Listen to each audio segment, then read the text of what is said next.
the Cleveland Browns Yep. heading to Baltimore to face the Baltimore Ravens. Mike, obviously, as our resident Browns expert, I got to go straight to you on this game. What are your thoughts on what the Browns did last week, and what are your thoughts on their chances to pull off the upset in Baltimore this week? I mean, really, it was just 2 turnovers by Flacco and that missed extra point by Mr. Smites or Smits, however he wants to pronounce it. But no, I mean, honestly, what I thought the Browns did really well with was controlling the time of possession and really forcing the game to go at their pace. And I think that's really something that's going to play to their benefit. I mean, you can't give up points when you're controlling the time of possession and you have the ball. We saw a lot of methodical drives down the field. They may have ended up in punts, but it winds up with good field position, or you get a field goal. The 2 picks by Flacco, obviously, are what killed us at the end. I mean, it's just kind of par for the course when it comes to, coming with Flacco. But, one thing I really liked is the draft picks played very well. Harold Fannin played great. I liked what we saw out of Dylan Sampson. I mean, I think it's a good sign of quick development, and kudos to what Kevin Stefanski. But with that, but also being able to get quality play out of Joe Flacco. Like I said, it came down to the 2 picks. But what I will say is effort and resolve. It's something that we really didn't see a lot from the Browns early on. It kind of seemed like a disinterested, disheartened team, when you were dealing with Deshaun Watson and how it was looking. I mean, this is a Browns roster that has bounced back from that. I feel like a lot more energy, a lot more playing for each other, steady hand with Flacco at the helm. Now I'm interested to see, I don't think we're going to win the game, but +7 in the first half. We were able to keep it close against the Bengals. I mean, we would have covered that first half against the Bengals. It was 14-10 going into halftime. Granted, this is Lamar Jackson. It's going to be a lot different, and we're not in Cleveland for this one. But I mean, a fired up Flacco against a divisional opponent that he definitely wants to play very well against. Things started off fine. They tailed off at the end. It was turnovers that killed us. That's why I like us +7 in the first half. You went through all that without even mentioning did you even mention Myles Garrett or that defense that kept you in the game? Exactly. You're given a lot of offensive analysis, but I think Myles Garrett really was the key to being able to take over that game. And, well, it was also, going up against the Bengals O-line. And, well, I mean, they also helped our time of possession as well, of being able to keep short drives. We really didn't see much out of Jamar Chase or really any of the playmakers in terms of explosive plays for the Bengals. No, absolutely. I agree. I agree with the optimism. I mean, Denzel Ward and Myles Garrett played to their potential. And, I think what this team really could use is getting Quinshon Judkins back.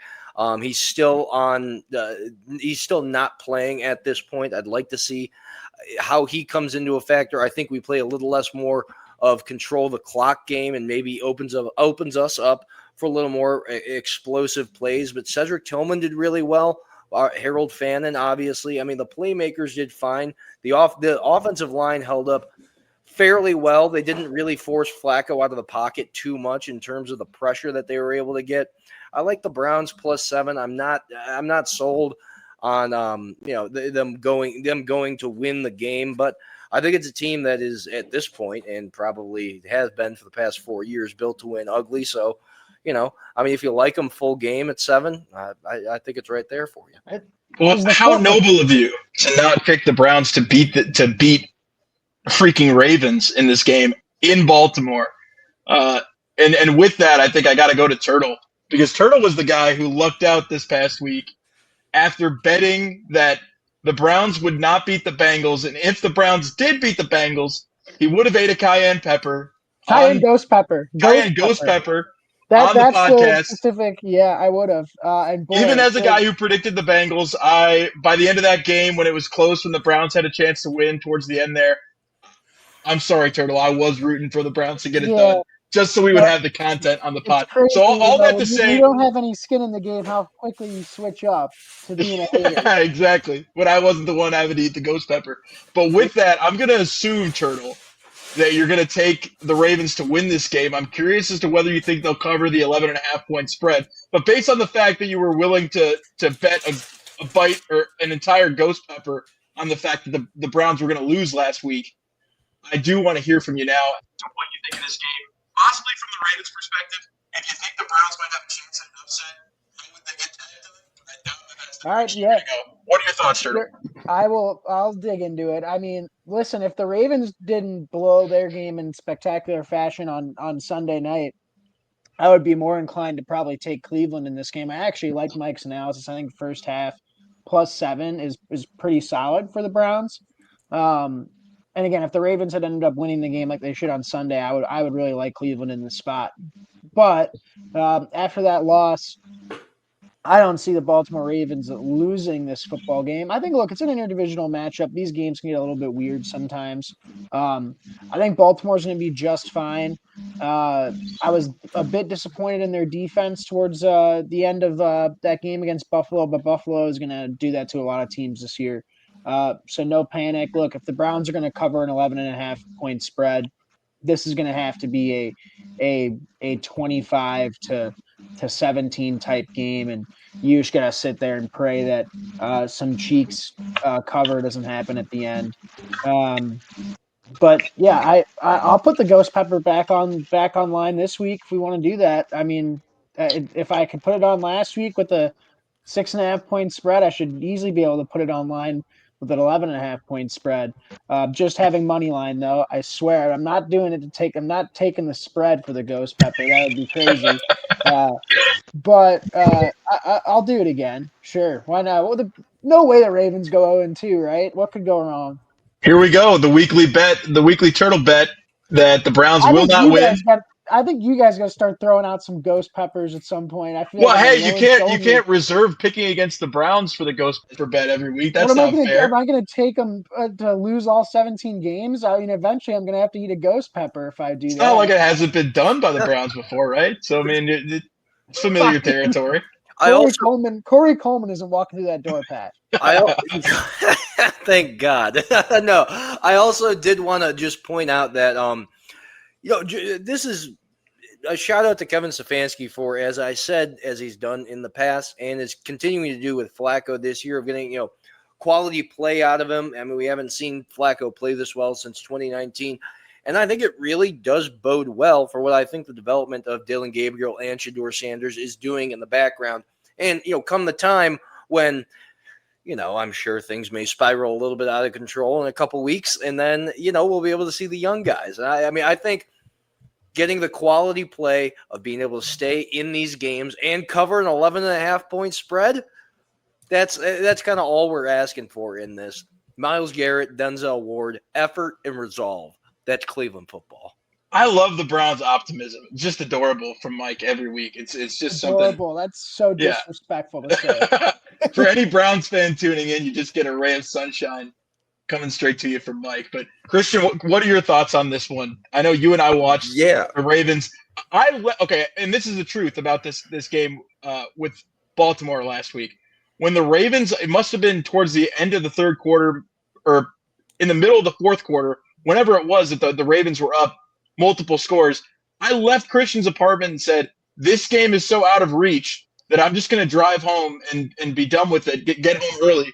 And I get home and Christian texts me, you got to turn this on right now. You got to see this.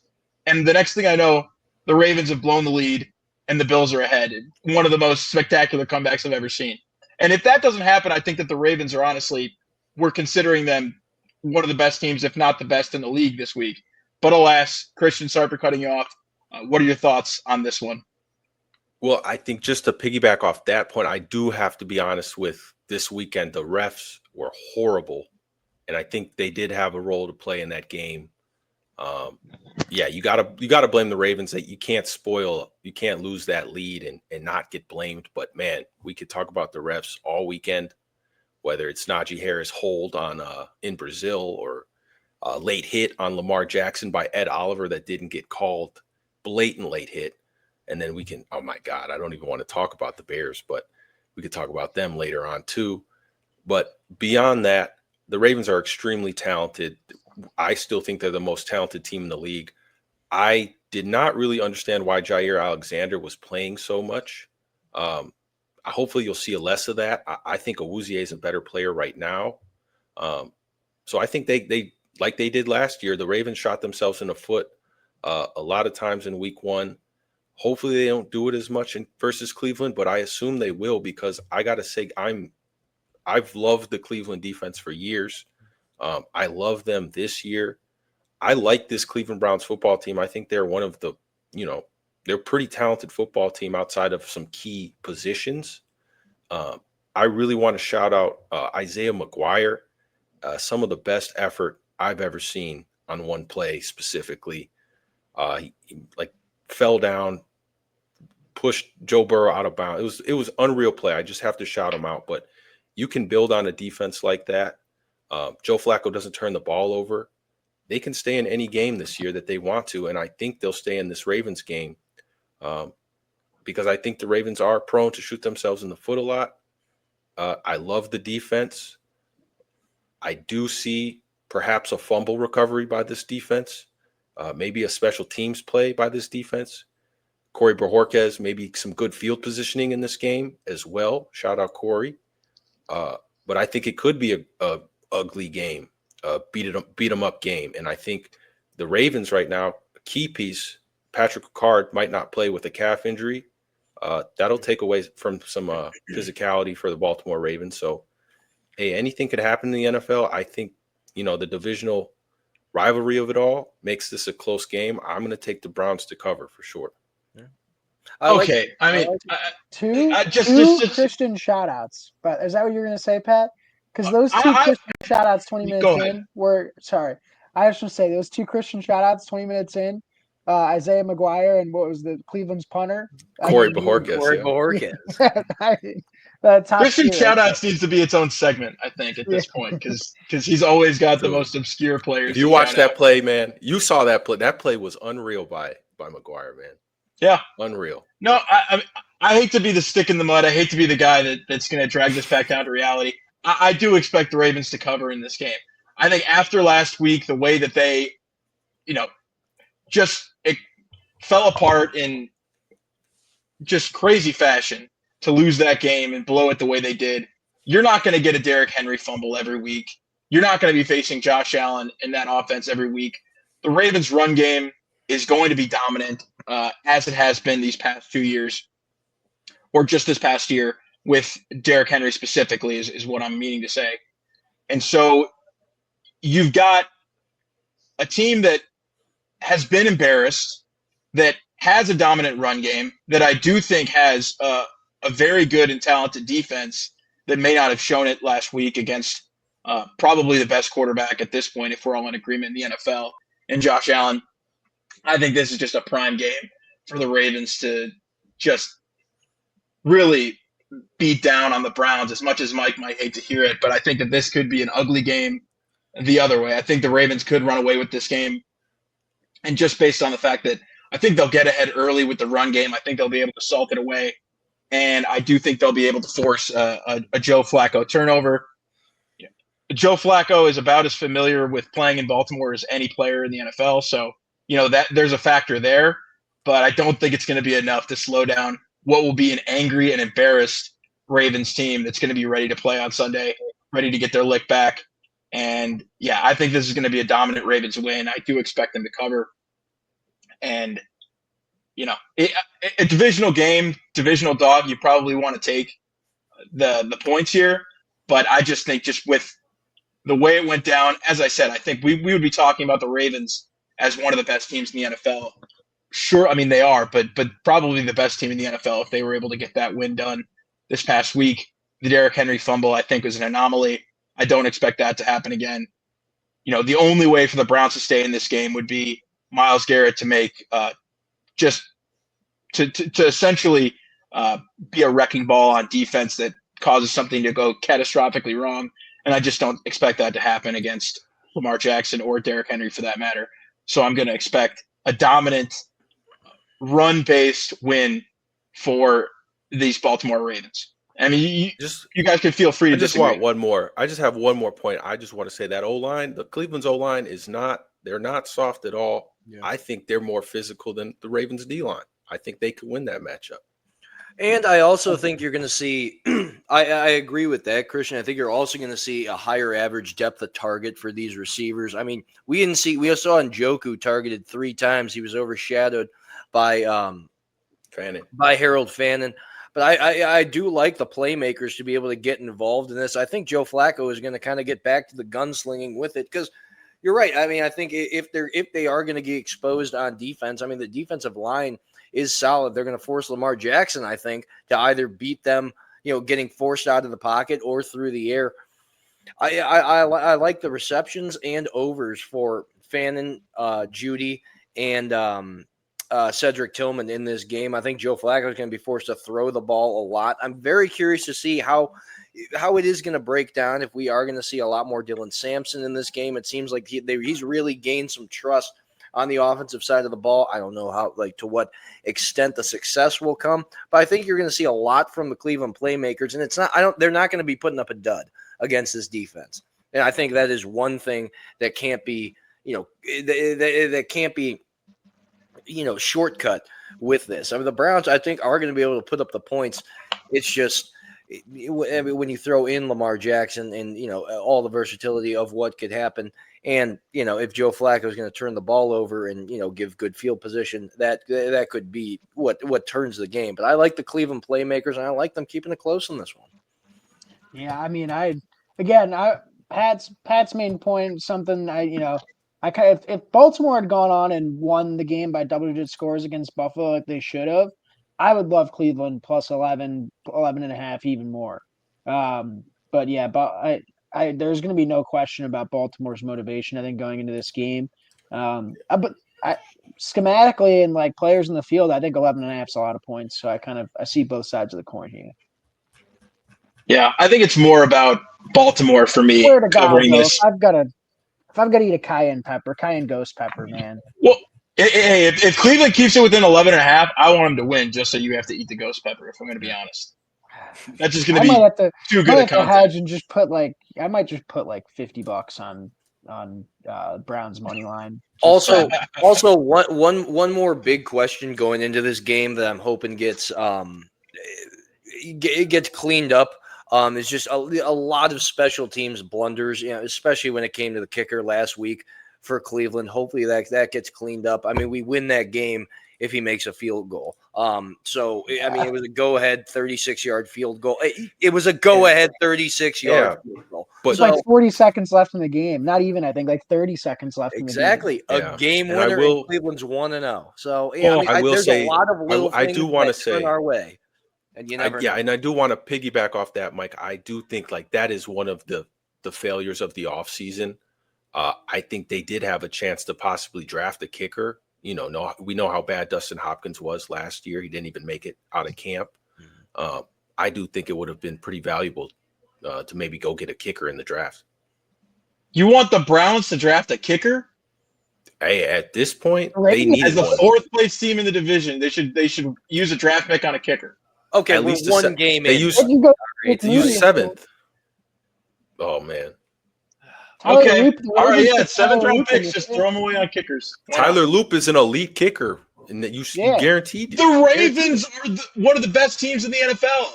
They're allowed to make these picks. What if Derrick Henry's a fumbler now? What if Cleveland needs a kicker? What if? Were the what if? really good when they drafted Justin Tucker? I was going to say all the great kickers get drafted, Pat. All the great kickers get drafted. Right. It's just simple as that. You draft a kicker, he becomes Justin Tucker. Now you don't want him to be Justin Tucker off the field, but Jake Moody was drafted in like the 3rd round. That didn't turn out so good. Exactly. So I think it goes wrong. Yeah, Roberto Aguayo. Why not? But yeah, I'm not saying a fifth round pick. To that point, though, good thing for Mr. Schmidt that the pressure's off. That the Browns fans aren't going to be pissed at him if he misses a kick, and it'll be easy in Baltimore. They're looking for their first win. The fans are going to be. It's the home opener. there's going to be no pressure on Mr. Schmidt. I think this is a perfect time for him to figure it out. Is that his name? Now, if you can't Schmidt? tell, that's about the most sarcastic thing I could possibly say. I think that I wish I could bet on this guy to miss a kick this week because I think it's definitely going to happen. So You were when you mentioned Schmidt, I have 21 and 22 Jump Street just pictured in my head with like Jonah Hill's character, and that's how I think he's kicking the field goals for the Browns. hey, might have gone better. Why not have Jonah Hill out there kicking a field goal? It couldn't have been much worse at the end of the game there. Also look for an expanded role from Dylan Sampson in this game. I'm very curious to see what he's going to do with the expanded touches. If we're not going to have Judkins out for the opener, he became a focal point of the offense, and I think it was flashes of young Jerome Ford. So that's the best I can say. You love all right, flashes of young Jerome Ford. The standard is high for Mr. Sampson in Cleveland here. I feel like I'm going to be the most hated guy in Cleveland by the end. If anybody's watching this video as a Browns fan, they're just you and Turtle. It's going to be you, Turtle, and Art Modell. They're going to be hanging up from the rafters. I think I just need to start piling. I won't this week, but we'll see how bad the Browns look going on from here, and maybe I'll join the Ghost Pepper train. I'm definitely maybe I'll have to find my own game to put a Ghost Pepper on. But with that, does anybody have any final thoughts on this Browns game? Browns at Ravens. I think it's going to be a beatdown. I hate to say it, Mike, but that's my read on the game so far. I'm taking Browns money line, so at least I'm eating a Ghost Pepper. It's for free. It's a good strategy. Or compensated. I'm hedging. And that money line is going to be juicy. What's the money line at right now? Let's take a peek and let's move on to the next game. Right now, see the what Browns you're gonna be betting. plus 500. Well, there you go. That'd be a nice little, for $100. Podcast prediction be damned. That'd be a nice little win. You're going to be the biggest Browns fan. Well, I guess I got to take out the cost of a Ghost Pepper. I don't know how much they exactly. cost, if I put $100 on it, I'll make cover the Ghost Pepper. $4.95. All right. Well, from there we can move on